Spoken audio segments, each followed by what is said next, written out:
Oh, actually, I need to pull up the thing, right? I mean, you can. You don't know all this shit by heart yet. We good? Yeah. Leave that in.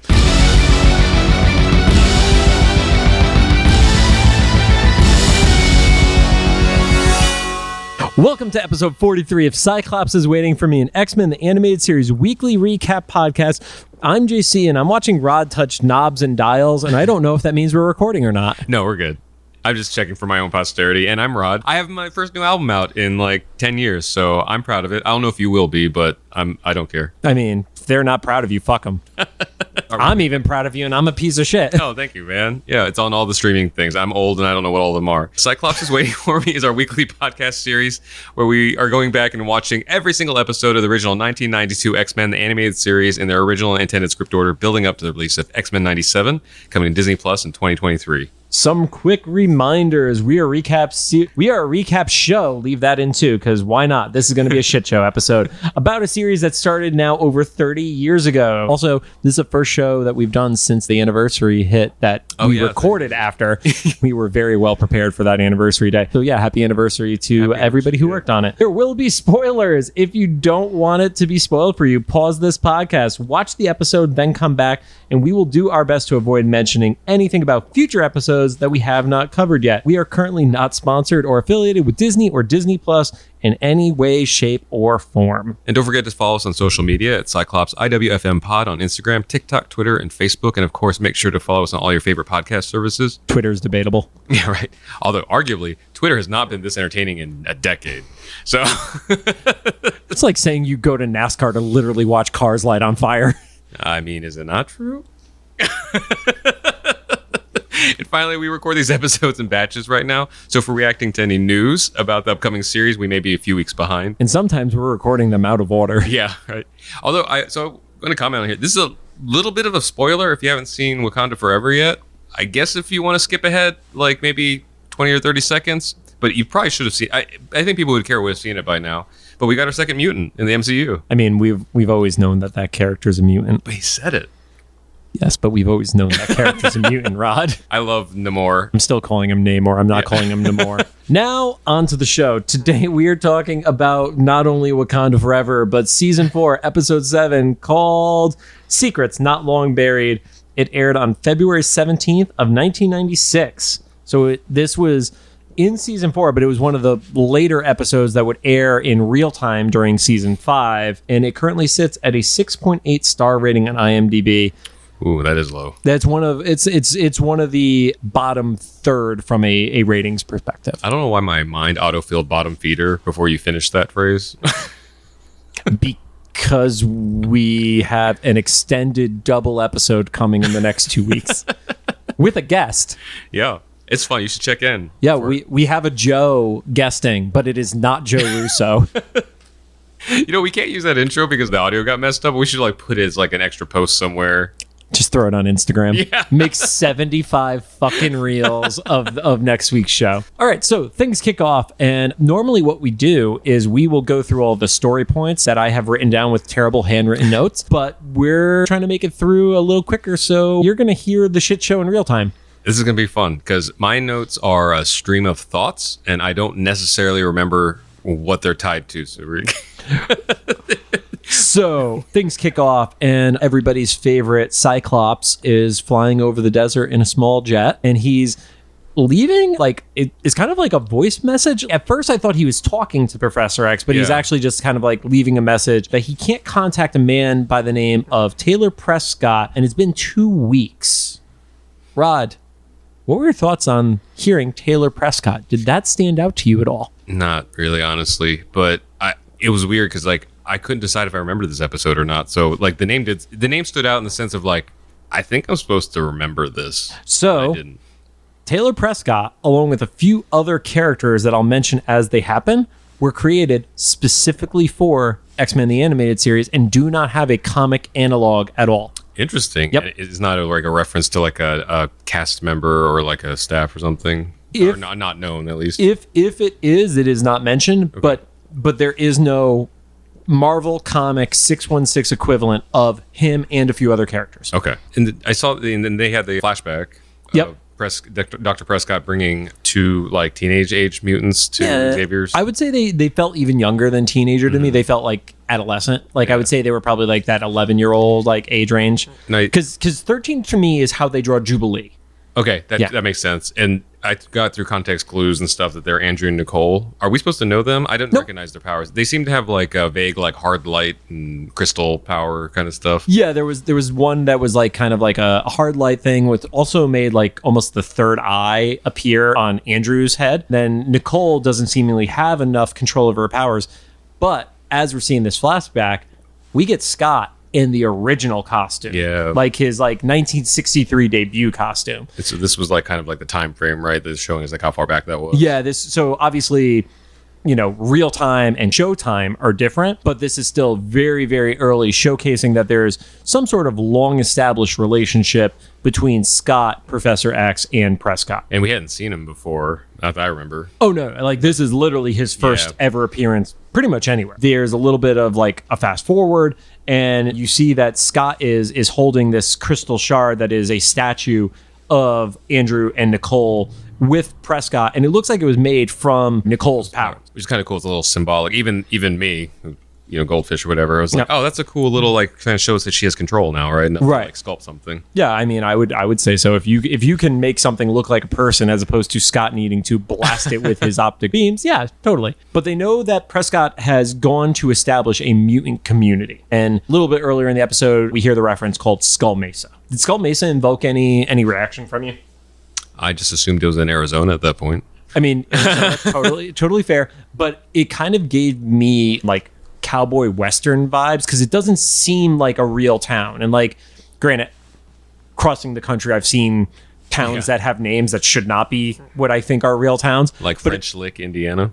Yes, that's very high on the list. I would agree with that. I get that too, because we'll see throughout the episode, they kind of invoke this imagery. And Eric Lewald does acknowledge in previously on the making of an animated series, this episode was inspired by Westerns. So where our generation, Westerns were kind of like tossed aside and not really a thing anymore, his generation growing up was very much inspired by those as like primary entertainment, movies, TV, etc. That's interesting because I've actually heard like my godparents and stuff refer to cowboy movies as like what their MCU was, like superhero genre. Right. It was just like something that like everyone was doing, and there was a different subgenre within that whole like kind of craze or whatever. Yeah, we kind of had the last like cowboy movie really during our adolescence with like Tombstone.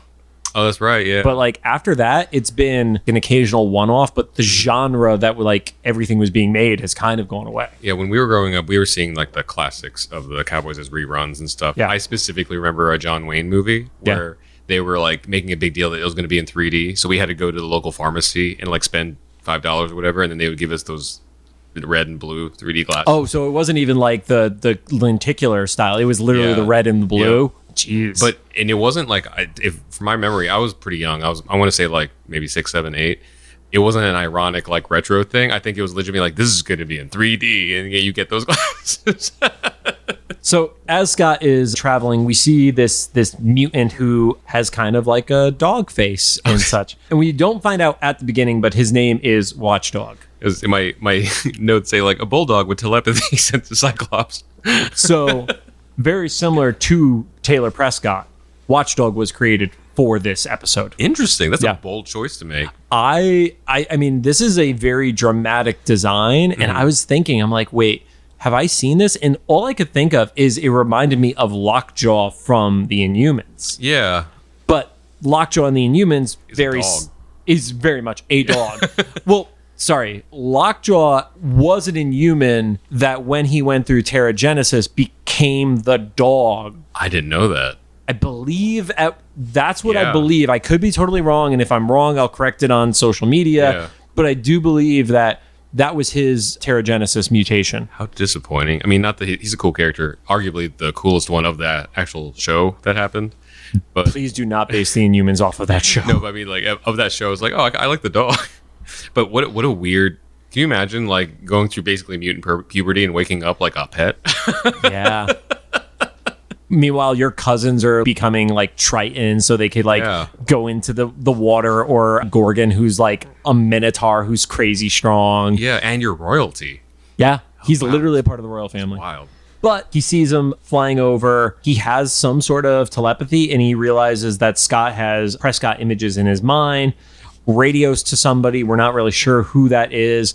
Is asking, are they a human or are they mutants? Yeah, it doesn't matter. Shoot him down. Yeah. So Watchdog essentially unleashes like a psychic attack, because you would think it would be like a rocket or something. Yeah, because he pops out of like a turret at the top of the mountain. Yeah. So I was expecting him to like just shoot at him with lasers like everybody else does. Mm-hmm. But yeah, so like this psychic attack hits, it takes down the jet. Did you notice when the psychic attack happened that Scott's eyes actually flashed for like a second? No, it makes sense now though, because what happens now? Yeah. So in the crash, he loses his glasses, and then all of a sudden he opens his eyes and you realize he doesn't have his powers, and you actually see Scott's eyes. Yeah. Which has only happened one other time with right. Jean, I believe. Yeah. Aside from when he was pre-puberty and developed his powers yet. Goes, tries to radio home, radio's dead essentially. I like how it's also like a wired handheld phone like design. I was like, does he have a rotary phone in his jet?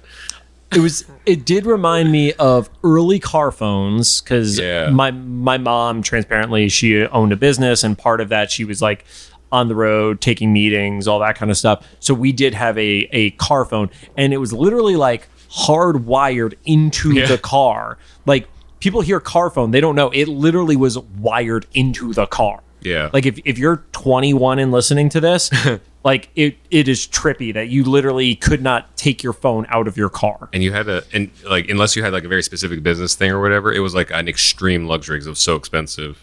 Which is funny, because if you look at the actual cost of it compared to like what we pay for an iPhone right now, it was actually cheaper. With inflation, I'm sure it would be more. Yeah. But it was like $700, $800 for that to be in your car.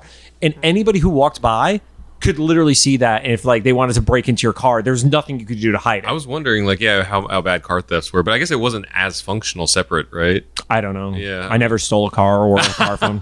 I wasn't old enough to grasp that concept at the time. I mean, I knew that the car phone was there, but not to like what the mechanics of using it was and stuff. Yeah. The car had to be on. I remember that too. Oh, that makes sense. Have power and stuff. Yep. So Scott fails at radioing home. He starts walking in the direction he believes the town is. Car drives by him. And what does Scott do? He yells. It did look like he was going to like pass him, but the guy did stop, didn't argue with him, and let him in the car. But he didn't stop until Scott yelled. Oh, yeah. So then when he got in, he was like, "What's the problem? Didn't you see I needed help?" I was like, "The stranger's picking you up, man. Be a little bit nicer." Yeah. And he gives him water like very nicely too. He's like, he's basically taking an Uber. So that character, Daryl Tanaka, also was created for this episode. Okay, I was gonna say I did not recognize him at all. Nope. He was created specifically for this show. That's why he's actually referred to by his name and doesn't have like a code name or something like that. They drive into town. They drive by a sign, and the sign says Skull Mesa, the first human and mutant community, which is pretty ballsy advertising that, I feel like. Yeah. Yeah. And this was like the first kind of like hint at the old Western thing, because it's the thing with like the stranger walks into town and everyone like starts shutting their doors and stuff. It wasn't completely spaghetti Western, but it was like a little hint at it. Like everybody was dressed modernly. Yeah, everybody was dressed modern, but it was also like people were seeing them even just driving in the car and they're like, we don't recognize this guy. Yeah. Tanaka actually references this and is like, yeah, they don't like strangers. They're not used to that. And then that triggers like Cyclops having a little bit of a flashback to... we either saw this scene or an adaptation of this scene in a previous episode, right? Where Scott goes back to the orphanage. It is at the orphanage. It is a different scene, though, because this is specifically where Scott is playing baseball with a bunch of kids. And as the ball is hit towards him, I don't know if it's just like he's excited he's going to catch the ball, but he blasts the ball out of the sky. This brings up so many undiscussable questions about what happens during puberty and if you're a mutant and when you have laser eyes that are activated by excitement. Rod and I listen or watch this show in such different ways. So the other kids who are presumably at the orphanage with Scott are pissed because they probably don't have a good amount of money and he destroyed their ball. So they're going to chase him. They very much felt like older than him too. Like I got the vibe that even though Scott was like a little bit on the skinnier side and smaller side, like these felt like kids who are maybe like a year or two older than him. I was gonna say like a grade or two. Like he was still like in late grade school and they were like in junior high. If he was a freshman, they were like seniors kind of scenario. But they were gonna like beat him up, and they run into Prescott, and Prescott kind of gives them like to talk down, to calm him down and such. Back in the present, they go to Tanaka's office, and you find out that he is both the only doctor and the only coroner in town. Yeah, it's dark.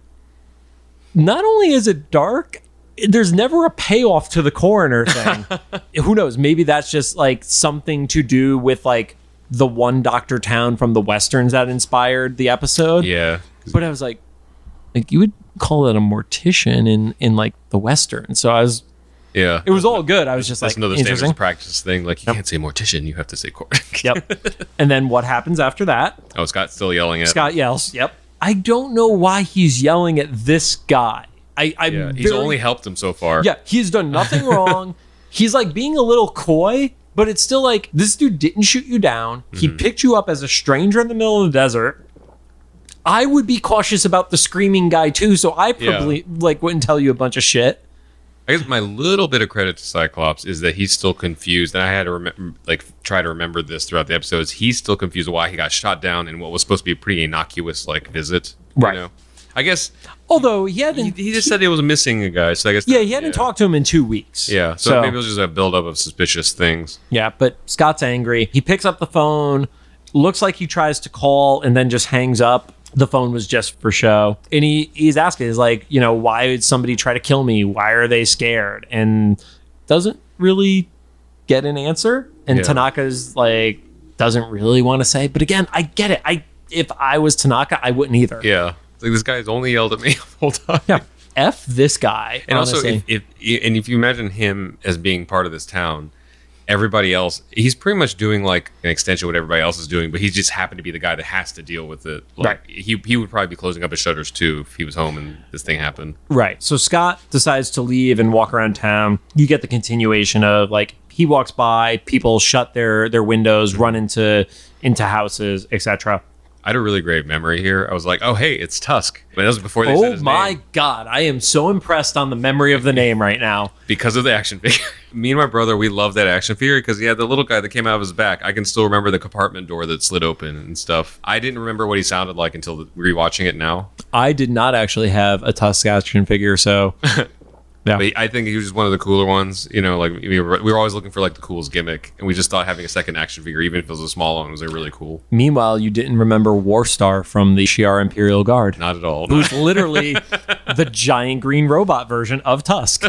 Oh yeah, exactly. Continues to walk around, sees a woman who I cannot describe any differently than the older female version of the Jolly Green Giant. I actually made a note here. Is she from the Morlocks, or is it just very similar? I got similar. I don't believe she's supposed to be. She was the opposite, basically, right? Well, there was the pestilence. The pestilence woman. So she was the opposite, but she looked very similar, except she was green. Very similar, like body structure and such. But no, it's definitely not the same person because the Horseman is still the Horseman. So yeah. Oh yeah, she's just running out because they let her loose. Because why put anybody in jail? But then we meet 3 characters. We meet Bill Braddock, who's also known as Solar. Mm-hmm. We meet Toad, who in the comics, member of the Brotherhood of Evil Mutants, so normally is paired up with Magneto or Pyro and Avalanche and people like that. And then Chet. Yeah, I was confused about the Chet thing because he didn't exhibit powers for a while. So I was like, and this dude. Right. So after the fact, find out Chet is another character created specifically for this show. What? Okay. But there is a character within the comics called Vanisher. Okay. And I thought it was Vanisher, and I just didn't ever realize Vanisher had an accent because I've only read him. Yeah. And sometimes, unless words are written with the pronunciation in it, like phonetically, you don't know that somebody has an accent. So I was like, oh, is Vanisher Australian? Not Vanisher. No. So was his powers kind of like phasing or something, or just disappearing basically? Yeah, basically he could phase in and out and disappear and such. So, but Chet was created just for this. Bill Braddock in the comics is not named Bill Braddock. The name in the comics is Silas King. And I don't know why they chose Braddock, but the name Braddock is super loaded within the X-Men universe. It sounded familiar, but I didn't connect it with Solar. So you have Captain Britain, who is Brian Braddock. Oh, okay. And then Psylocke, who is Elizabeth/Betty Braddock. Okay, I didn't think I knew Psylocke's last name. So the version of Psylocke, the original version, before her consciousness got put into the assassin, because she was a prim and proper British woman, her consciousness went into somebody else's body and actually took over that person's body for however long in the comics. Yeah. But Braddock is their last name. Oh, wow. Okay. Yep. So Bill, Solar, whatever we want to call him, basically is like, yeah, people here don't really take well to strangers, which now having the context of the Western all makes sense. Yeah, because otherwise it's like, you're talking like really weird. Like, just tell them to leave. Well, it's kind of like that passive aggressive, like, I'm going to threaten you without actually saying the threat. So if you take the swing at me, it's your fault. You were the aggressor. Yeah. That's at least how I always read it. Checks. They start going to colloquialisms and they're like, yeah, go back to the city. And they told him that Prescott, he left already. Yeah, and Cyclops was like, well, that's interesting considering he invited me here 2 weeks ago. It's like... But then you get the bully like style of like, well, are you calling us liars? Yeah. It's like, yes, I am. There's a reason why, yes. So Scott leaves. Scott knows he has a 3-on-1 scenario, and they haven't directly expressed a threat to him yet. And it's still pretty mysterious. He hasn't completely sussed out what's happening in the whole situation anyway. Right. So. Yeah, and I think a part of it could just be like, well, I know that these three are a group. Do they have other support, though? Like, can I... True, yeah. Like, if I fight them... is everybody who's been hiding from me going to actually like take the swing at me too? Yeah. They don't know like how strong he actually is and what kind of influence he has, at least. Scott starts to leave. They essentially gave oh, look, he wore out his welcome. Like, goes back to the house that they told him Prescott was staying at, and there's green ooze all over the place. Yeah, I totally forgotten that was part of Toad's power set. It's interesting because usually I've seen it drawn where it's coming from his mouth and it's kind of like mucusy. But I mean, I'm sure this was one of those times where standards and practices is just like, please do not have a character spitting on each other because kids are dumb and will absolutely emulate this. It's kind of like Morbius in the Spider-Man cartoons having the suction hands. I think it's even... I think that's because of the blood aspect. And the vampire, the biting and stuff, yeah. Yeah, but this was a like kids... It's going to be even easier for kids to emulate spitting on each other than like biting somebody's neck. Now, this is what I was curious about. Has he always had like this manipulation of the slime, like where it had like properties to it? I always thought it was just like gooey. I can't remember a specific story I read with Toad where that was the case. That said, unlike our guest on next week's episode, I don't have anywhere as much experience with the pre-2005 era of X-Men comics.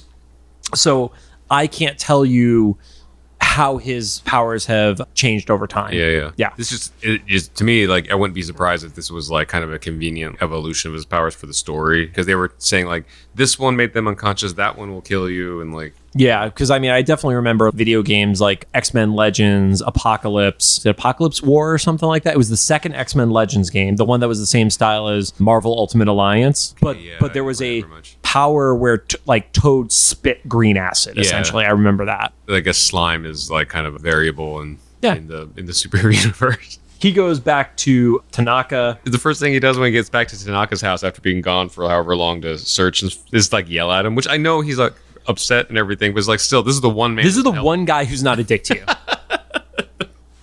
But then comeuppance happens. Yeah, Braddock, Chet, and Toad. It's so funny to say it that way, like Braddock, Toad, Solar, and Chet.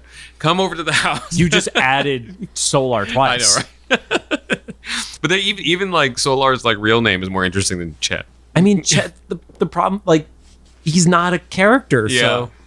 But they go right back to his house, probably because they heard Scott yelling. They were following him. Yeah, but I mean, if there was any question of where he was, like the one house that's making noise in this entire town. Fight kind of breaks out. You actually see Chet teleporting, and then Toad oozes Scott.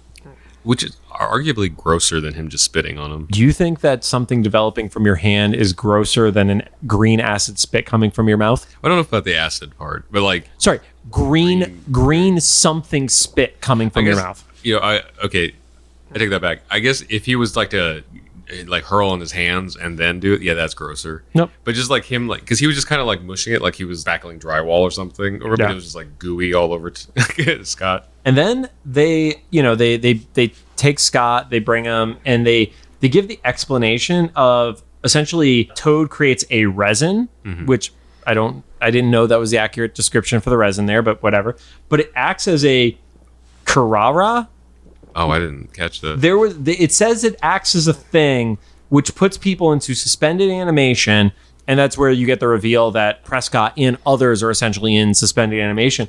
But I didn't know the thing that they referenced of like acts as a, like I said, I think it's Carrara is the phrase they use, because I wrote it phonetically specifically because I don't know what the actual word is. And I'm like, if I'm a guy in my late 30s and I don't know what that word is, when I was like 11, I definitely didn't know what that word was. Yeah, I probably skimmed past me then like I did today. But you didn't even hear it. So. Yeah, right. Yeah. But even the resin thing, I wonder if that was just another like standards of practice thing. Like we can't say mucus or like, you know, whatever else. Scott doesn't really understand why he's like, I'm a mutant like you. And they're like, dude, we don't give a shit that you're a mutant, essentially. The three of them reveal that they arrived in town because they were trying to hide out from whatever they were up to before, just as mutants and stuff. But yeah, they were essentially already like a low tier gang, and they went to a peaceful spot, and they found out that there's actually a massive gold mine hidden underneath Skull Mesa, and Prescott was mining only what was needed to keep the town afloat as like a self-contained community for like trade and barter, essentially. But Solar and Chet and Toad are like, oh, let's just exploit the shit out of capitalism. Yep. They ripped their shirts off. Like, yeah. And we had, I'm going to call it 3 cameos and a +1. Yeah, this one had a bunch of cameos. So at that point there, you see the gold mine. Who are the people in the gold mine, Rod? I'm trying to remember. I can't remember his name. There was the guy that was all white with the guns for hands. Random. Oh, that's right. He was up before, wasn't he? This is the second time I've forgotten him. At least, probably third or fourth. Yep, Random was seen. Tusk wasn't in there. I don't. Tusk was not in there. I can't think of anybody else that stood out to me. So this is the one where I think you should be ashamed as a Mortal Kombat fan. Forearm was there. The guy with literally 4 arms. I didn't know his name, but okay. His name is Forearm. Okay. Yep. And then the really big Morlock, the guy who's just kind of like, he looks almost just like a big ogre is the best way to describe him. Yeah. And then there's a random guy who's like half lizard. Okay. Oh, yeah. Okay. I remember the lizard guy. Yeah. And that's actually where we get the reveal that Braddock's name is Solar. Mm-hmm. It's funny because I watch all these with captions. Yeah. And I like how it was just the difference of it was there's 2 R's at the end. Yeah. Solar with 2 R's. Yep. Yep. And then they show like the ultimate hubris where they're like, we're going to take you out tomorrow. Go beg for help and see what you could get in like overnight. Yeah. And they let him go, essentially. Yeah, they got the memo from the X-Men. This is what we do. We let our enemies go. Oh, yeah. And that already, you know, just because I saw enough cowboy movies growing up, was the shootout. It wasn't high noon, but you know, the OK Corral. So we find out that essentially only Prescott really stood up to Solar, which in this world where mutants are always the ones who are, you know, dealing with the bigotry and such. It's interesting that these powered beings actually were the ones who like didn't stand up for it. And somebody actually stood up for them, was on, you know, essentially trying to be on the right side of the scenario. Yeah. Scott is trying to find help. Him and Tanaka have a conversation. He gets a little more now that he's revealed the gold mine and everything like that. And Tanaka said, yeah, Prescott was really the only one who stood up to Solar. And Scott like goes for the throat with his response, and he's basically like, how do you even call yourself a doctor if you're not willing to help people? Because that is the thing though, right? Because like doctors, is it Hippocratic Oath? Hippocratic Oath, but the Hippocratic Oath is thou shalt not harm, essentially. Maybe I'm making it a Bible verse, but it's you won't cause harm intentionally. And this is not a, you know, universally accepted thing, but a personal interpretation of that is like, if you have the ability to do something and you don't, then you're causing harm. You're pretty close to just as guilty as the guilty party, you know. Like, I know that's not universally across the case and stuff, but especially in something like this, it's like, well, he has a good point. You're a doctor, your whole thing is helping people, and then you let the other guy take the fall for it, you know.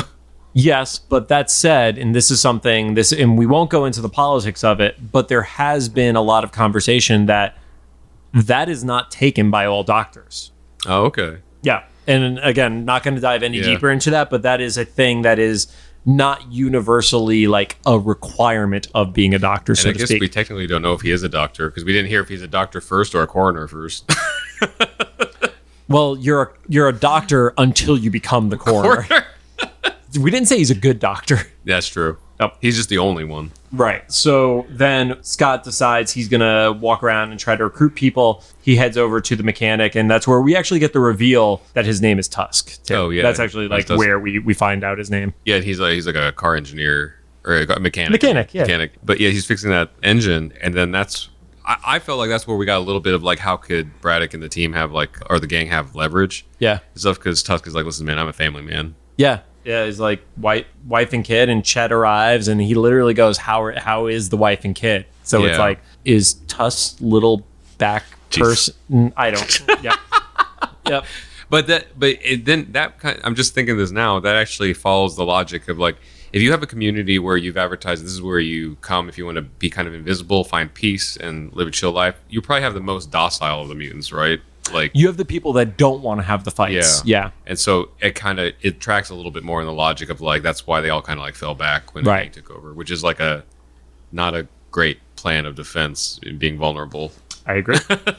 Scott leaves because Tusk is like, sorry man, I can't do anything. Mm-hmm. And Chet and Toad are literally just like following him. Like now it's not even subtle. It's like literally he goes and he knocks on the not Jolly Green Giant Lady's door, and she's just like, no, she's like, I can't. I don't want any. I wondered if they were following him too because they maybe didn't expect him to take it that far, or if someone had visited in the past, they didn't go as far to go door to door to ask for help. Right. And Scott is just like that bold. Scott, he goes out and he's in the desert and he's just kind of like reflecting. It's just like it's really sad. Yeah, it's the inner monologue of giving up.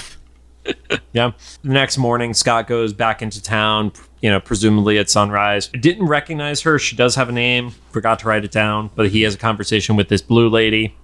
Oh, yeah. She brushes him off. Ape, who we've seen before. Oh, yeah. Some of the Morlocks. Yeah, the Morlocks they're essentially there, and they're just like hiding and not wanting to deal with it. So you get a little bit of a showdown in the street.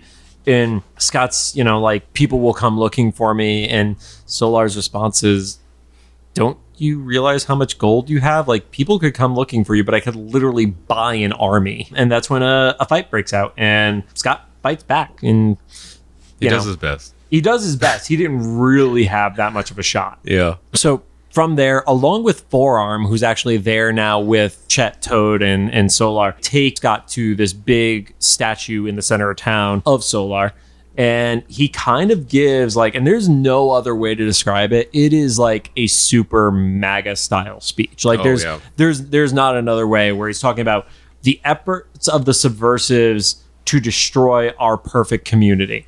Mm-hmm. And I mean, he's got a hostage like slimed up and basically doped up, right? Because he's got him slimed up with the thing, whatever Toad does to him to like make him. I didn't get he was in the suspended animation. I think he was just kind of like stuck. Yeah, well, it wasn't suspended animation, but like I felt like when they talked about it as resin or whatever, mm-hmm. he had these varying degrees of like what it could affect you, Yeah, and then he takes the statue that Scott had on him, and he's trying to show that this statue is a transmitter. Yeah, that gave a lot of like there's 5G and the vaccines energy. Yeah, yeah, like there was nothing about that like seemed legit. So I'd forgotten how far in the episode it was. It's like, God, this is gonna be a second subplot, because it could have very easily have been a whole like prove that this isn't it. But luckily the crowd isn't that dumb. Right, but there were a few who were biting on Solar's vibe, and those were 3 characters, 2 from the Mutant Liberation Front, which were Strobe and Reaper. Those were 2 of them, and then the other one, who I've never actually heard his name said out loud. I believe it's Sanyaka is the way. He's the one who's actually a member of the Acolytes. Oh, okay. So the guy who had the all red covering his face and had the whips is actually from the comics a member of Fabian Cortez's Acolytes. Oh, okay, gotcha. Yeah. Who he definitely was an action figure. I can't remember if we had that one or not. We collected a lot. He was a ladder set, I want to say. Yeah, those last couple of years a little hazy. Scott kind of gives the opposing speech, and it's essentially, what, like, are you really going to let him do this to you? He's destroying your community. What about Prescott and all that Prescott built?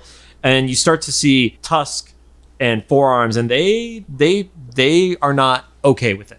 Yeah, they're realizing that, like, not only are there more of you, and you're also powered and arguably can figure that shit out. There's a guy that's only ever helped you, and you're just gonna like let him die potentially. Yeah, like, and your pacifism, it's letting bad things happen, which makes you not an accomplice to it, but you are just as responsible for those results. Yeah, and that's enough. Tusk is over it, and he says fuck it, and he goes for it. Oh yeah, that he lets the little guy out of his back.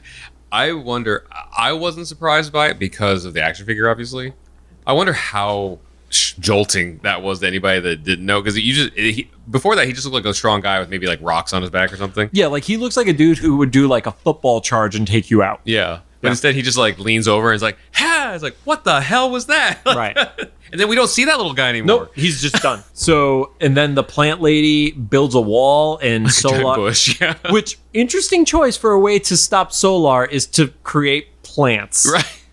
Maybe they weren't dry enough. Yeah. So the fire couldn't get through. Yeah, they were very, very wet trees. And then we actually see Tanaka uses his power, and he, like, you see this X-ray effect on his hands where they like glow like red and black, and he uses that, and he actually is able to give Scott his power back. So yeah, so I guess we don't ever get like a clear picture of what his powers are since he was created for the show, but I just kind of inferred that he's like healing. That's why he's the doctor. Yeah. And stuff. And apparently if he goes too hardcore and kills people, that's when he needs to be the coroner. Or his power is Control Z. He just like undoes things. Yeah. So people start fighting back, and Solar's response is, fuck you guys, I'm going to destroy you. But he makes the mistake of turning his back on Cyclops. Cyclops like tags him from behind. Yeah. And then the plant woman literally just like sucks Solar into a bush, which is really, really like kind of like terrifying. The Homer Simpson meme. Yeah. But without it being an option. Yeah. Yeah. Watchdog returns. He must needed to come back into town for whatever reason. Yeah. And he's pretty apologetic. Yeah. Yeah.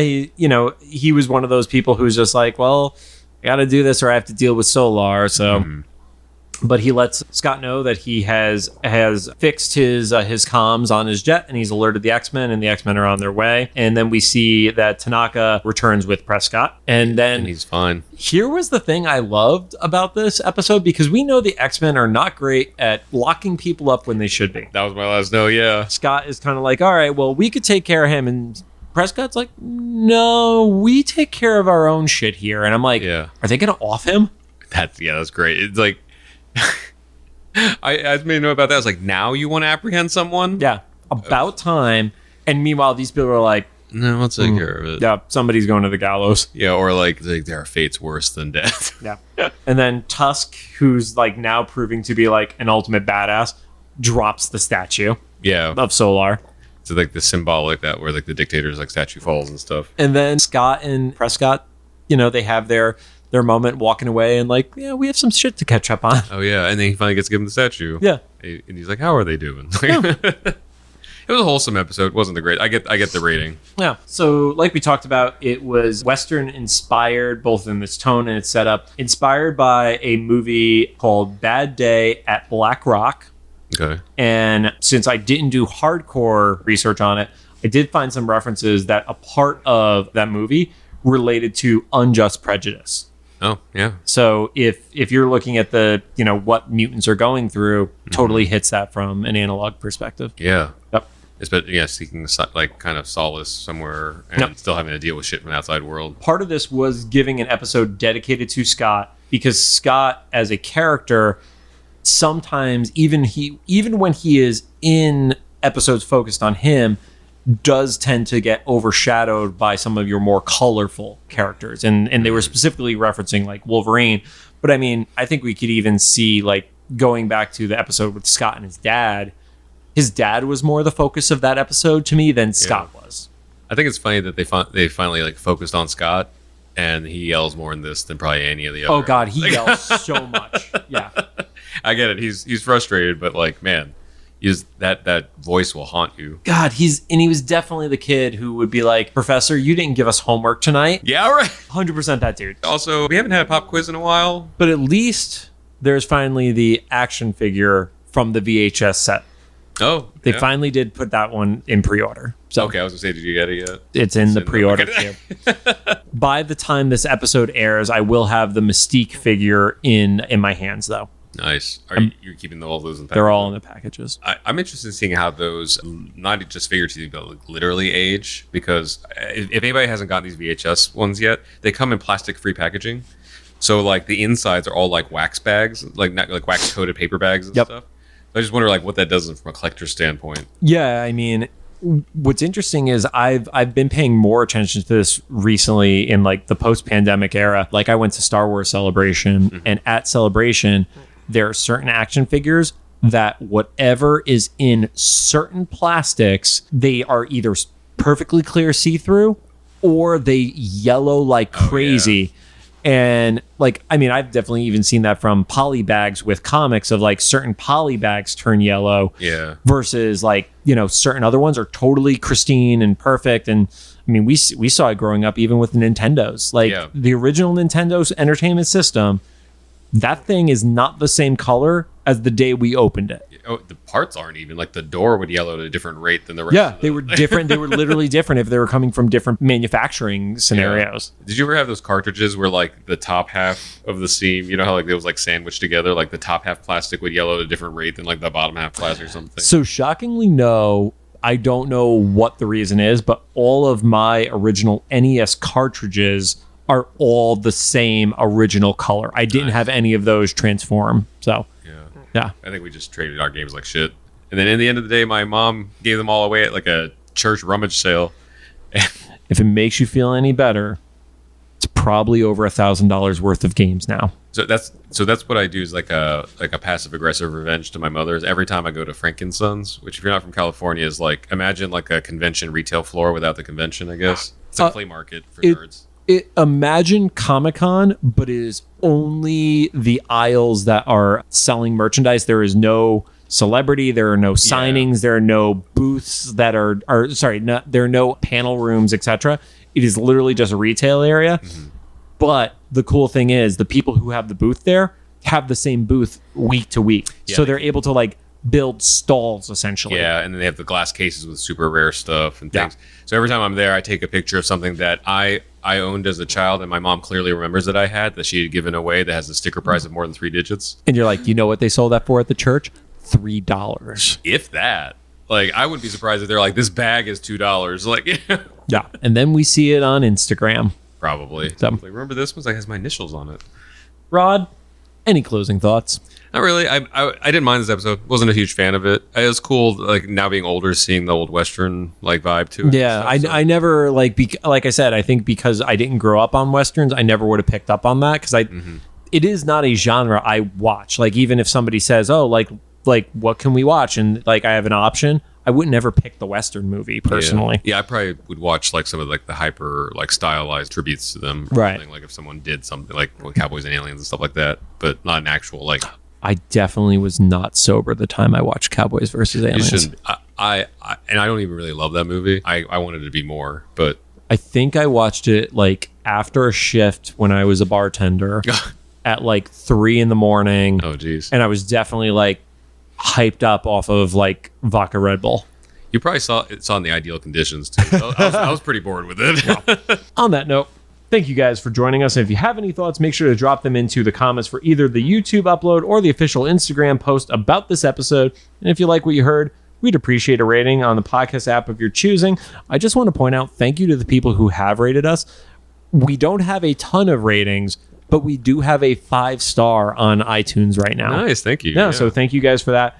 Speaking of Apple Podcasts, we're there. We're on Anchor. We're on Spotify. We're on Google Podcasts. And we're on CastBox, if that still exists at this point. I don't know. What, they owned by Twitter? I can't wait till Rod has to bring back Vines for us. Oh, man. Do you think they're going to make it that far?